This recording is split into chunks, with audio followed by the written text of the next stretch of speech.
G-Sport avec Samsé. Samsé, bravo les hommes en bleu.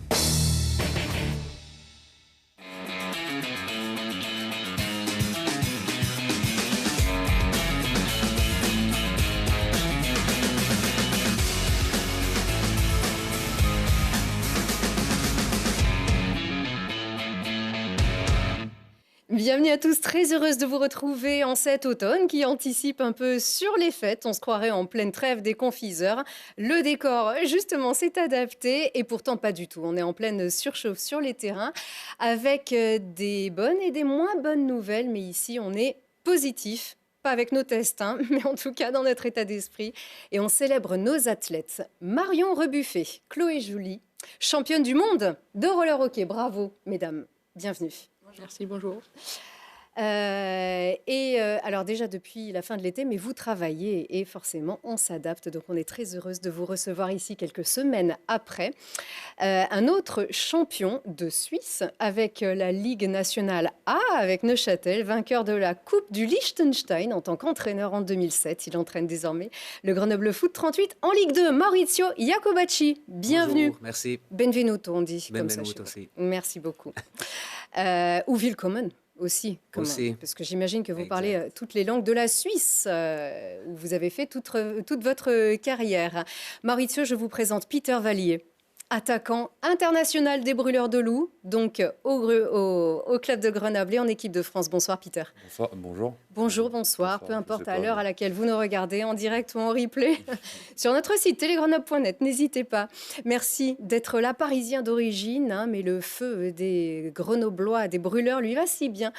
On fait d'abord le tour de l'actu, ensemble, c'est tout de suite.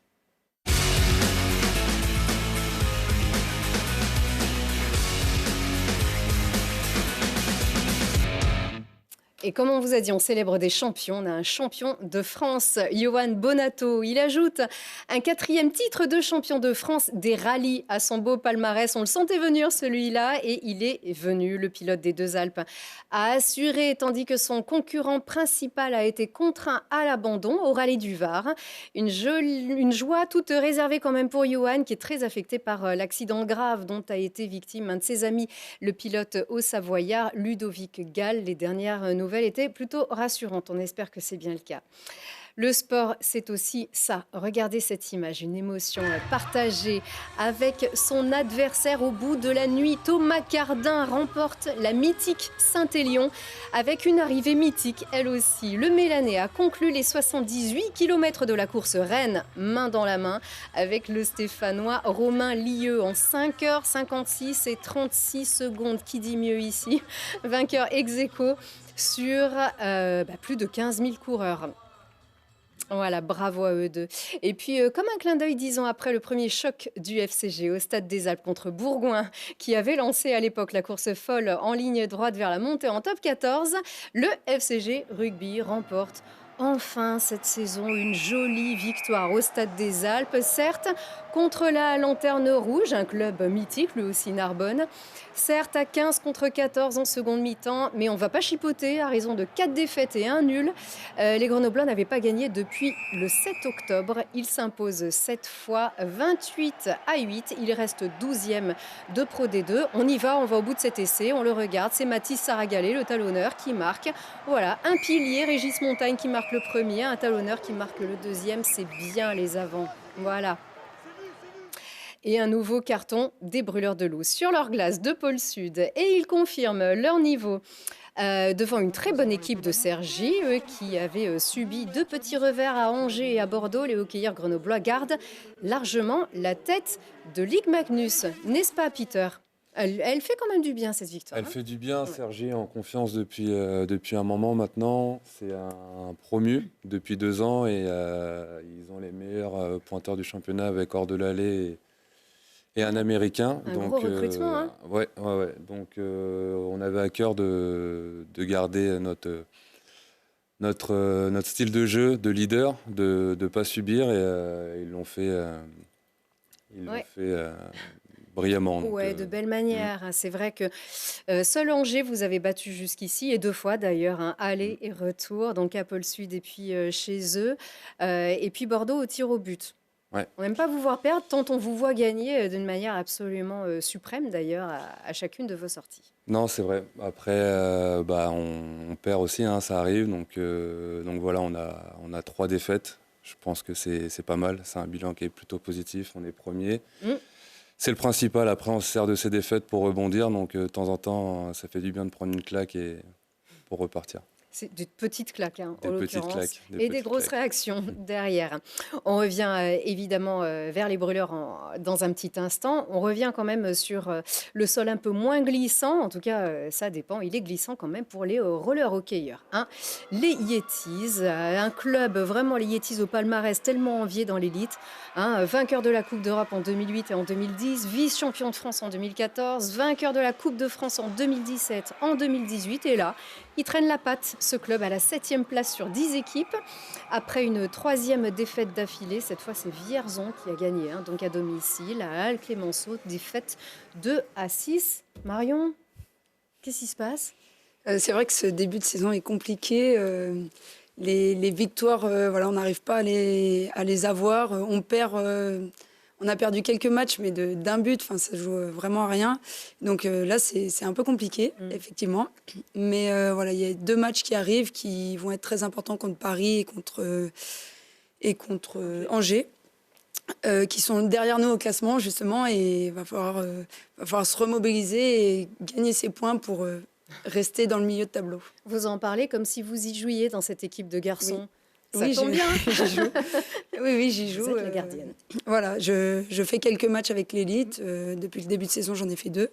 Et donc, je prends les matchs qu'on m'offre en élite. Sinon, je joue avec la 2e division.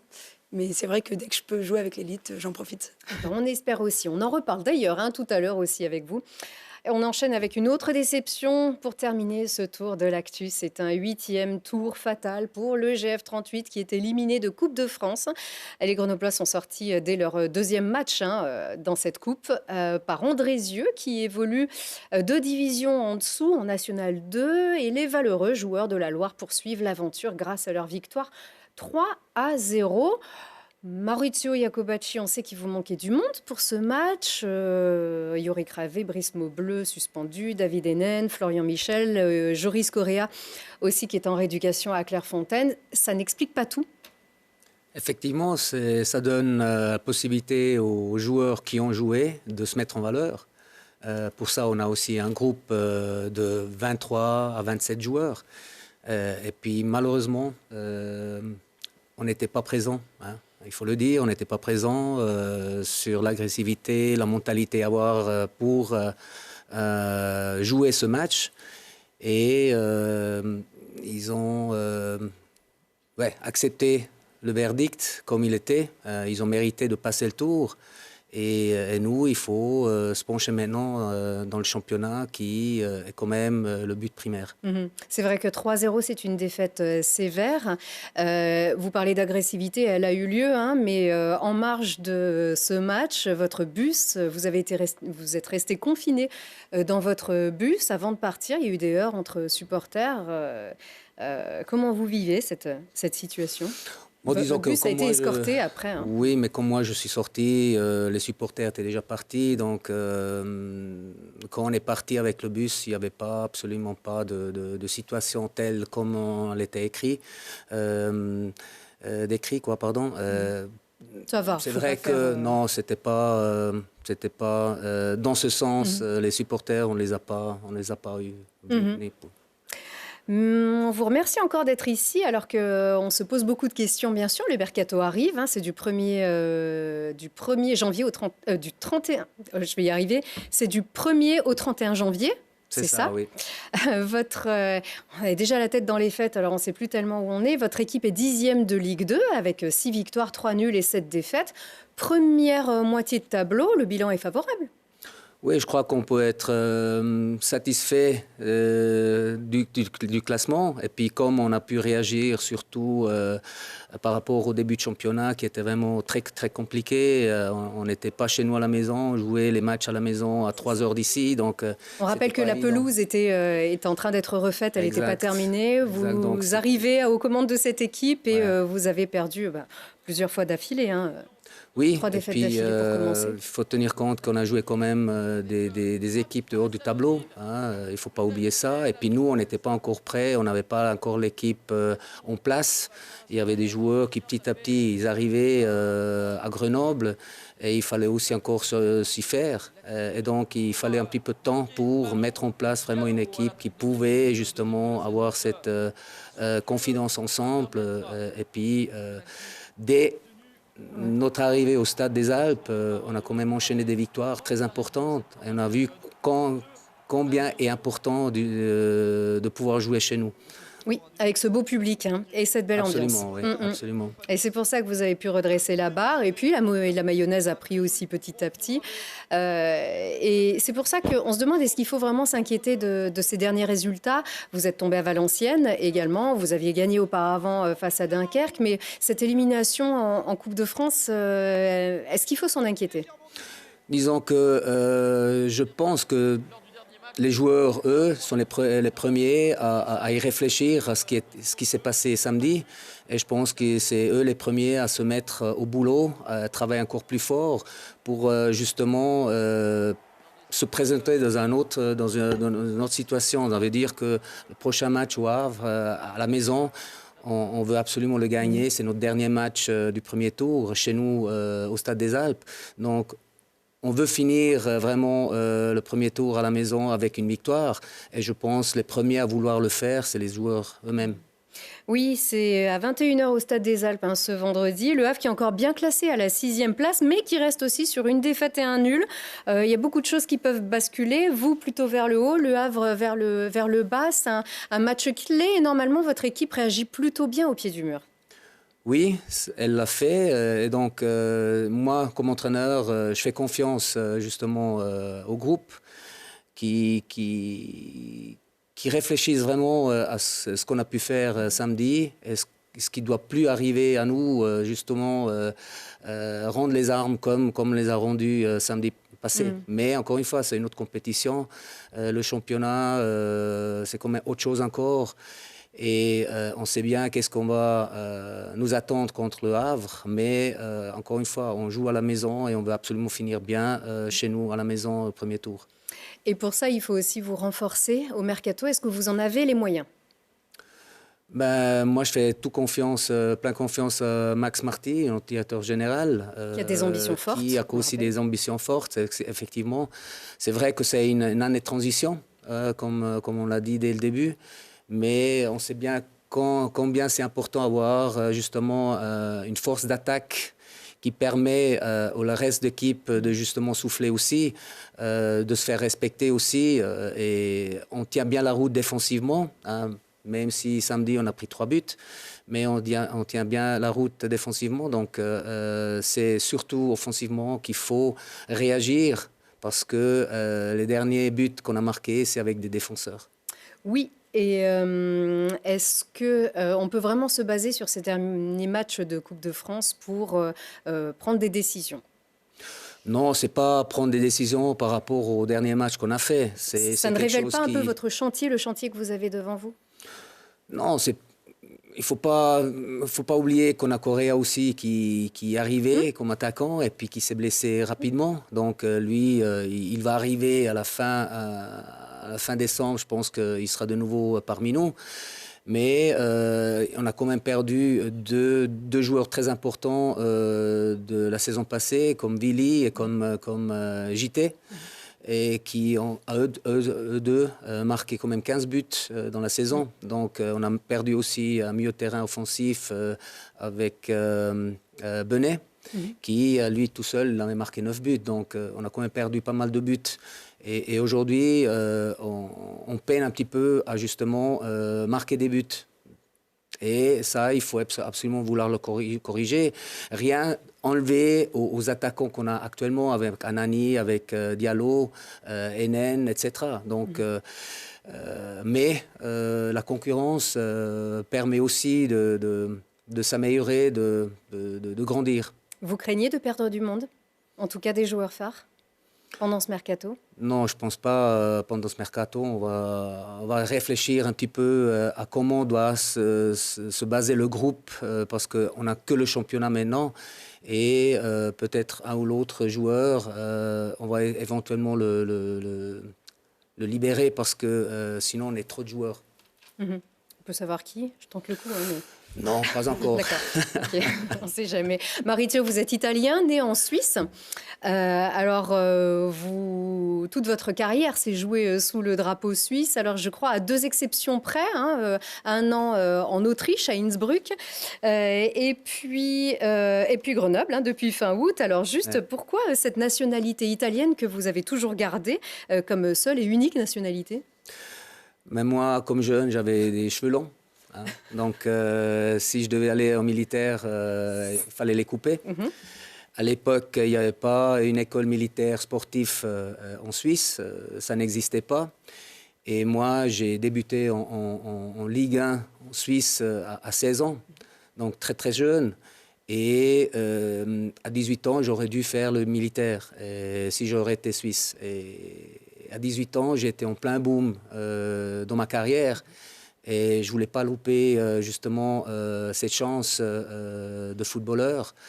Et j'ai renoncé à devenir suisse, même si on m'avait donné la possibilité, on m'aurait donné la possibilité d'évoluer avec les moins de 21 d'équipe suisse en étant suisse. Mais j'ai décidé de ne pas me faire suisse à l'époque. Ce qui, aujourd'hui, je dis, c'était une erreur, parce que j'aurais pu faire une autre carrière que celle que j'ai faite, qui était bonne.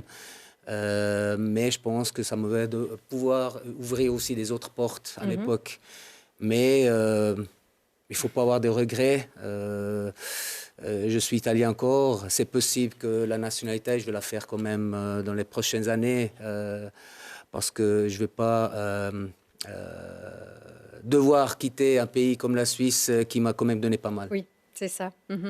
Même si, alors, porter les cheveux longs, certes, mais vous vous sentez plutôt plus précis et rigoureux comme un Suisse ou un peu latin comme un Italien? Non, pour la discipline, l'ordre, il faut avoir la discipline dans la vie, surtout sportif, il doit avoir une discipline. Donc, c'est une force individuelle et commune d'une équipe qui permet aussi de faire des résultats. Et puis qu'on a un ordre important, ça aide aussi à évoluer, soit individuellement qu'en collectif. Et ça, c'est quelque chose qui est important. Je pense qu'eux, ils le savent aussi, que la discipline, la rigueur, avoir individuellement et collectif, fait avoir des résultats importants. Absolument. On rappelle que vous êtes né à Berne. On ne va pas citer tous vos clubs. Il y en a eu 7 en tant que joueur et le double en tant qu'entraîneur. C'est Kriens, c'est ça, et Schaffhaus. Je ne sais pas si je prononce bien, ou vous êtes resté le plus longtemps au sifflet. Oui, c'est ça. Pas bien prononcé. C'est juste Kriens et Schaffhaus. Schaffhaus, pardon. 3 et 4 ans. Vous êtes venu à Grenoble pour construire, pour vous installer. Est-ce que c'était justement plutôt un club où, à un moment donné, vous vouliez... vous sentir à un moment donné appartenir à un club, à un territoire? Disons, c'est le hasard qui m'a amené à Grenoble. Il faut dire que moi, j'avais travaillé 2 ans, à peu près 2 ans à Lugano, en Ligue 1. Donc, on a fait des super résultats là-bas. C'est un nouveau propriétaire qui est arrivé. Il a choisi, lui, son entraîneur. Et moi, j'étais fin de contrat, donc je suis resté sans contrat. Je n'avais pas de club. Et puis, il y a un agent qui m'a téléphoné en me posant la question si j'avais éventuellement envie de changer d'air, d'aller en France, à Grenoble. Et puis moi, j'ai dit, pourquoi pas? Ça ne change pas trop quand même. Ça change pas. C'est entre la Suisse et l'Italie ici. Non, mais donc ça s'est fait assez rapidement par la suite. On a pris contact avec Max Marty, on s'est vu avec le président. Et puis, en 2-3 jours... On a trouvé un accord et puis ça s'est fait assez rapidement. Et puis là, je suis pour 2 ans. Donc, on essaiera de faire le maximum pour ces 2 ans déjà. Et puis, je pense que si le club soit content avec moi et moi avec le club, pourquoi pas continuer une aventure qu'on commencer cette saison. On espère. Est-ce que c'est aussi la proximité avec la Suisse et l'Italie qui vous a convaincu? Est-ce que ce sont les ambitions du club? Les deux, j'imagine. Non, c'est quand même... bon, je suis loin quand même loin de ma famille. Hein, déjà 4h30 pour arriver chez moi à la maison à Zoug. Mais ici en France, 4h30, c'est pas une grande distance. Hein. Il y en a qui font plus de distance ici en France entre une ville et l'autre. Mais pour moi, c'est déjà une grande distance. Et puis, je suis là pour le travail, je suis là pour faire des résultats, qui est le plus important, parce que les résultats me donnent à manger. Hein. C'est ça qui donne la motivation en plus.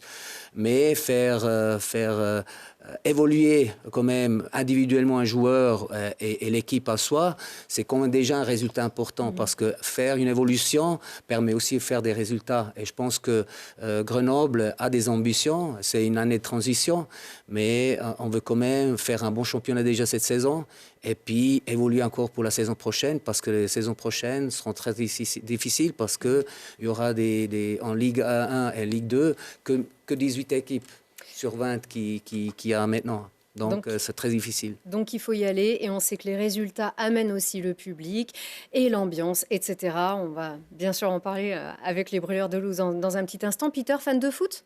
Oui, grand fan de foot. Moi, j'ai jamais joué. Je pense avoir quand même un bon petit niveau, mais oui, grand fan de foot. Étant parisien, à l'école, c'était foot sur foot, et non, j'aime beaucoup le foot.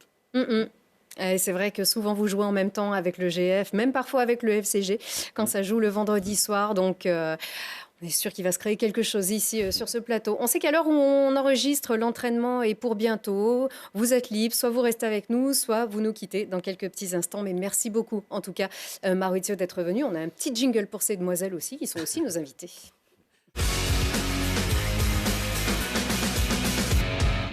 Eh ben ouais, championne du monde, vous en revenez? Toujours pas. Toujours pas, hein. Montrez-la, cette belle médaille. Regardez ça comme elle est belle. Championne du monde de roller hockey, Marion Chloé. Marion Rebuffet, gardienne. Chloé Joly, défenseuse, marqueuse aussi.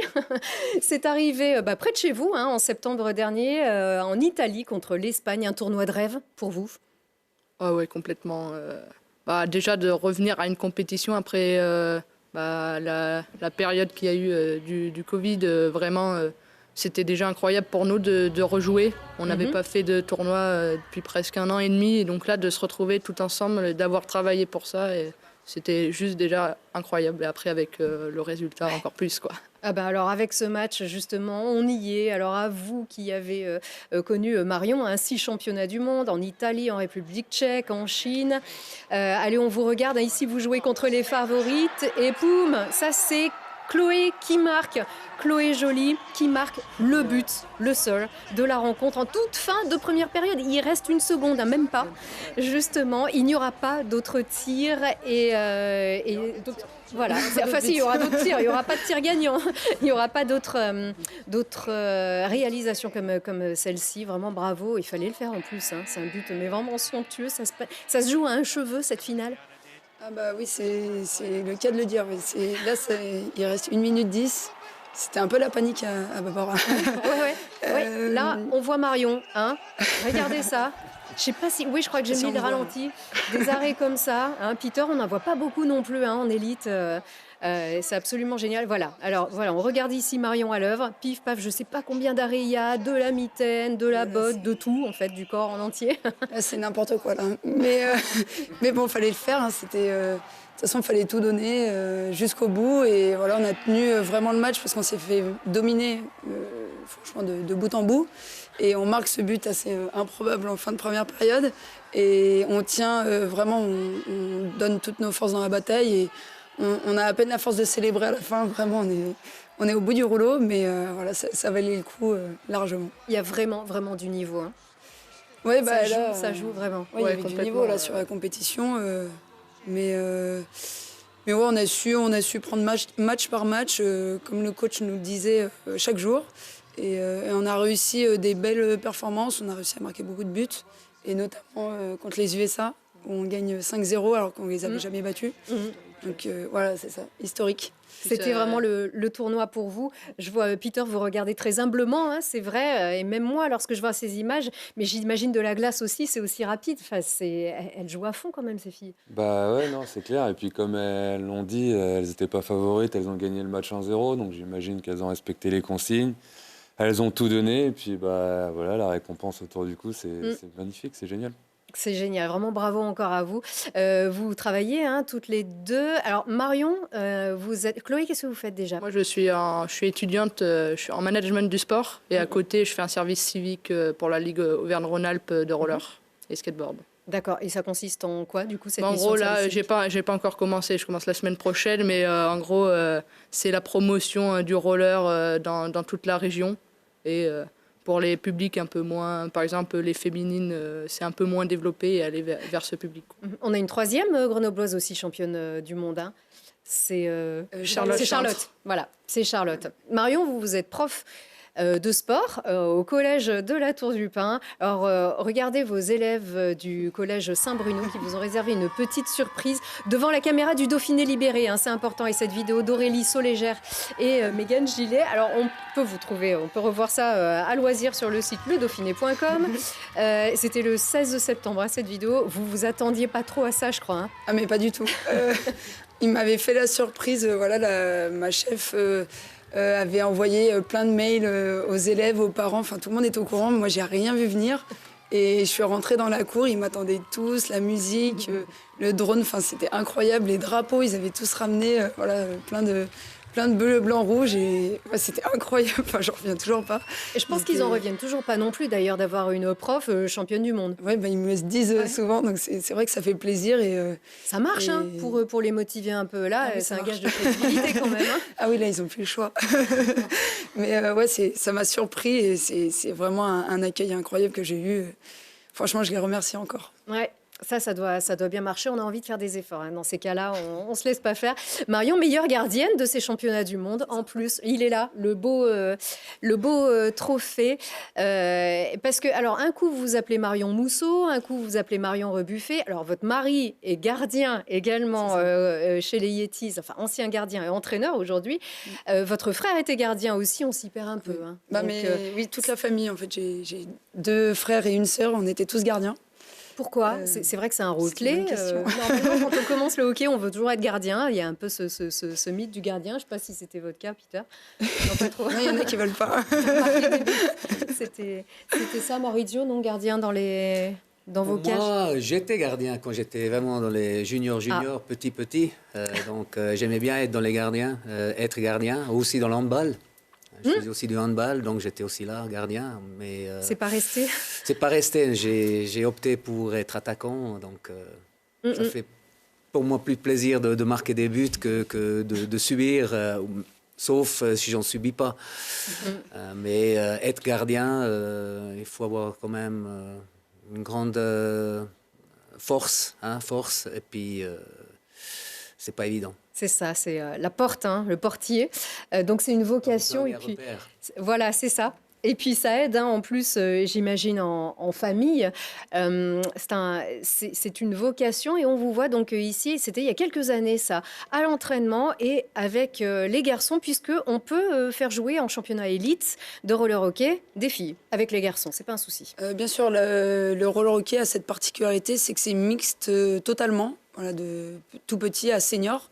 Donc moi, je me suis toujours entraînée, j'ai toujours joué avec les garçons. Donc l'entraînement, je m'entraîne avec les élites, avec les N2. Donc il y a une différence qu'avec les filles, mais voilà, moi j'ai toujours bien aimé être avec les garçons. Mais je joue aussi en filles. C'est quoi la différence? La différence, ça va plus vite, c'est plus physique, c'est l'intensité clairement. Ouais, l'intensité qui change.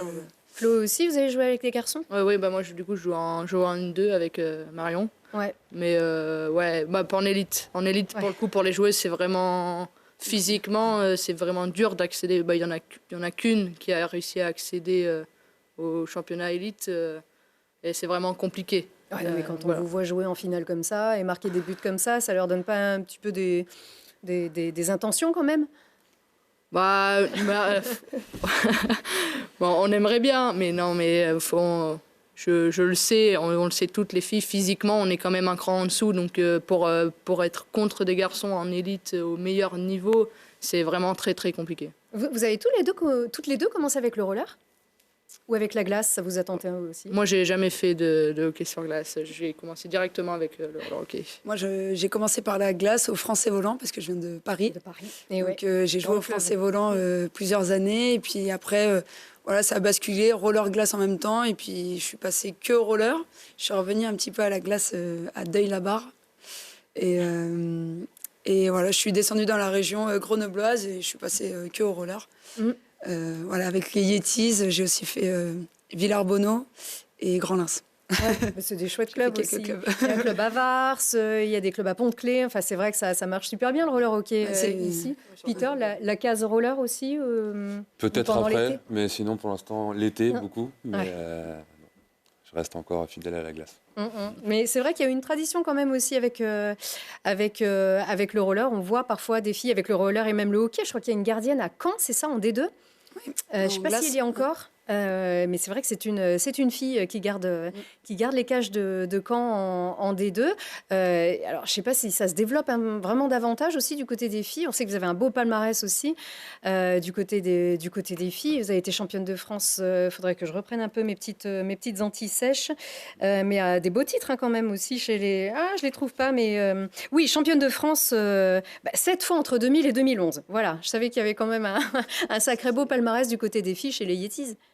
Alors, nous, en filles, alors c'est un petit peu plus complexe, mais nous, en filles, en fait, il n'y a pas assez de filles dans les clubs pour Toujours faire pas. des équipes.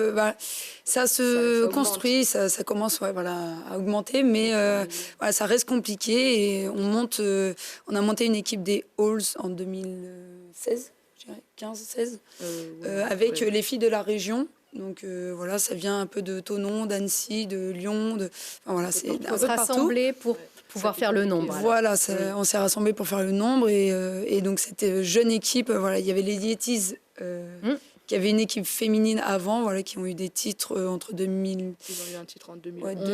2011-2012, je dirais.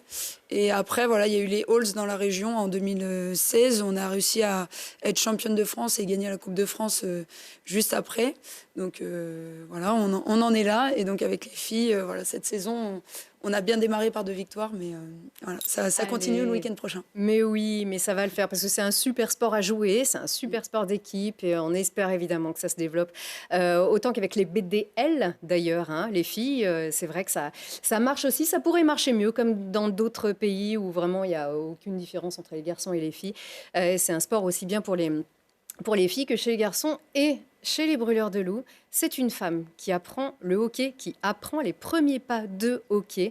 Je ne sais pas si tu la connais, Peter, elle s'appelle Sophie. Mesdames et messieurs, on la regarde ici, Sophie, pendant des décennies, 3 si je ne me trompe pas, j'espère que c'est bien ça. Et elle a fait glisser les tout petits sur la glace en leur apprenant les bases. Et ici, regardez-la, Sophie, elle va vivre son dernier hurrah. Elle peut enfin souffler, mais avec la larme à l'œil quand même. Vous allez voir ça, c'est les petites crosses qui se sont levées pour rendre hommage à cette très discrète Sophie, très émue.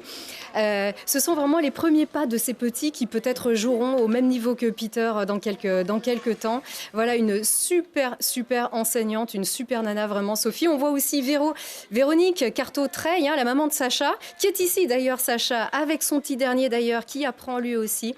Voilà, toutes ces petites crosses. J'adore cette image. C'est une petite image de club, mais ce sont vraiment ces belles personnes qui développent vraiment le sport et qui font que, eh bien, par la suite, on a 4000 personnes qui se lèvent dans une patinoire. Voilà, tu la connaissais, Sophie De vue, Peter. uniquement de vue, mais ça c'est des très belles images. Ouais, exactement. Et moi aussi, je lui rends hommage parce qu'elle a super bien appris le hockey. Elle donne vraiment le goût. Elle est super. Oui, et elle est aussi au roller hockey. Du coup, nous, on la connaît on du la roller connaît, hockey ouais, à Crolles. Voilà, elle gérait le club de Crolles. Et vous la perdez aussi. Voilà, enfin, Crolles la perd aussi, ouais. Sophie, vraiment un gros câlin vraiment de la part de tous ces rollers hockeyeurs, de tous ces hockeyeurs aussi qui ont fait d'ailleurs ces petits pleins de câlins, d'ailleurs des câlins anti-Covid, attention, ils sont masqués par définition d'ailleurs. Bah oui. Alors il y a des petits champagnes, il y a des petits treilles, il y a des petits partout. On a les petits trabichets aussi avec là sur cette glace. Tu te souviens toi de tes premiers pas? Oui, oui, je m'en souviens. C'était Je m'en où? souviens, c'était à Cergy-Pontoise. Ah, le dernier club qui a Qui est été monté. battu que vous avez battu. Oui, exactement, exactement. En région ça parisienne. ça fait un moment maintenant, mais les premiers coups de patin, ça reste à vie, hein, je pense. C'est les meilleurs moments. À cet âge-là, tu t'amuses. Je sais même pas s'il y a des palais, il y en a des trucs qu'on pousse, qu'on jette sur les copains. Donc non, c'est cool. Ouais. C'est ça. Et puis il y a des garçons et des filles. On ne sait même pas qui est Exactement. qui, mais généralement c'est les filles qui. Ah oui, Elle ça y se va. laisse Hein. pas faire. Alors, votre saison, on peut la résumer. Alors, vous allez voir ici, là, devant vous. Hop, là, voilà, on voit Peter qui rentre sur la glace, très, très, très concentré toujours. C'est une saison exceptionnelle que vous aviez commencé dans cette patinoire Pôle Sud en fin pleine. On sait que vous aviez beaucoup souffert de cette absence du public et de ces matchs à huis clos l'an dernier. Vous aviez commencé par un 10-0 et puis ensuite un 8-0. Les scores se sont un petit peu restreints, mais vous êtes aujourd'hui toujours en tête. Même si certaines équipes ont joué moins de matchs que vous, on sait que vous avez beaucoup d'avance. C'est vraiment votre saison, Peter. Bah, effectivement, le retour du public, c'est un gros plus pour nous. L'année dernière, c'était compliqué parce qu'il y avait déjà un gagnant qui était Rouen, pas de public, donc c'était dur à se motiver.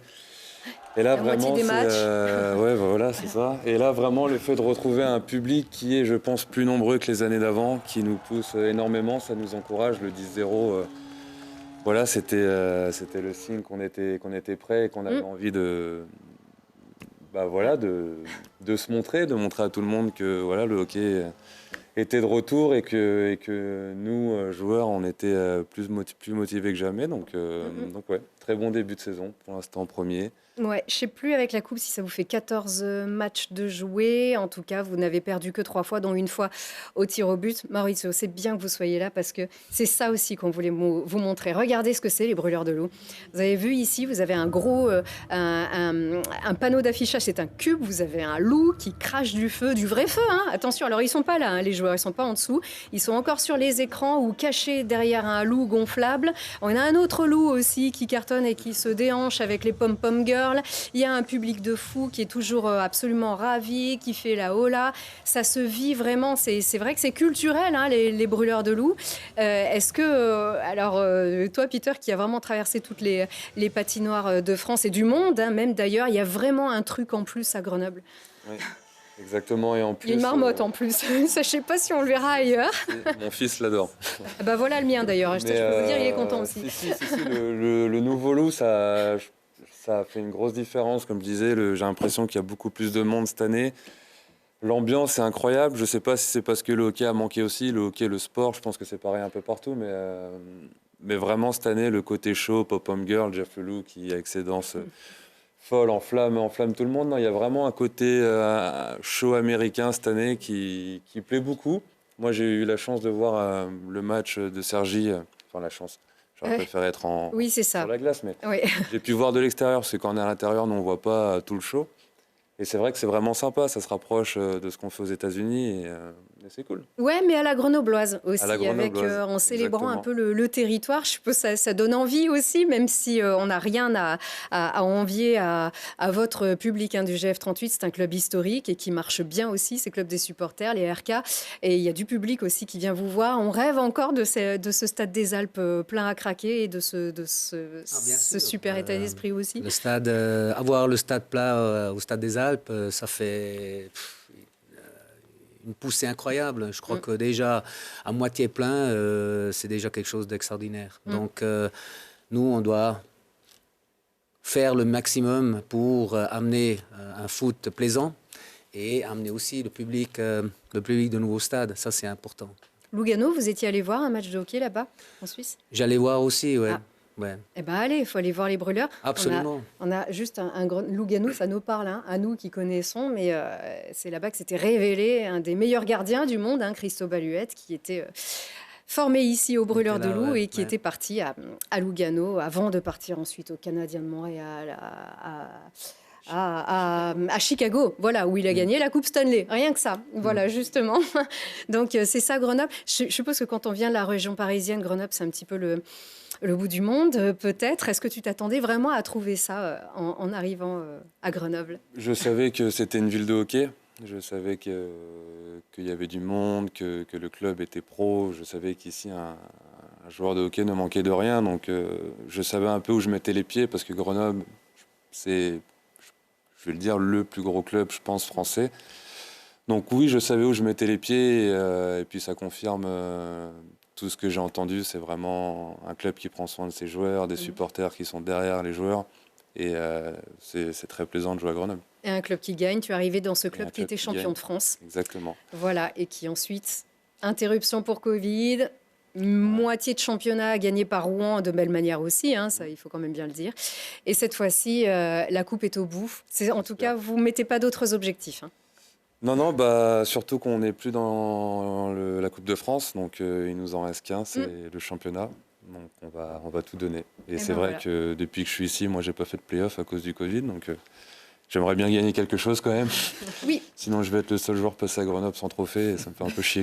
Non, on n'en est pas encore là. On n'en est pas encore là, bien évidemment. Et puis les saisons sont encore longues et l'histoire des Brûleurs de Loup également. Merci à vous tous. On arrive au terme de cette émission. Ça passe vite tellement vous avez des choses à dire. Mais merci vraiment à vous tous pour vos expériences. Merci à vous toujours de votre fidélité chaque lundi. À la semaine prochaine. Merci.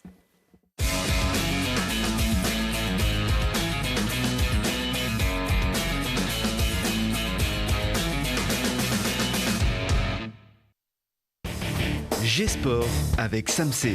Samsé, bravo les hommes en bleu.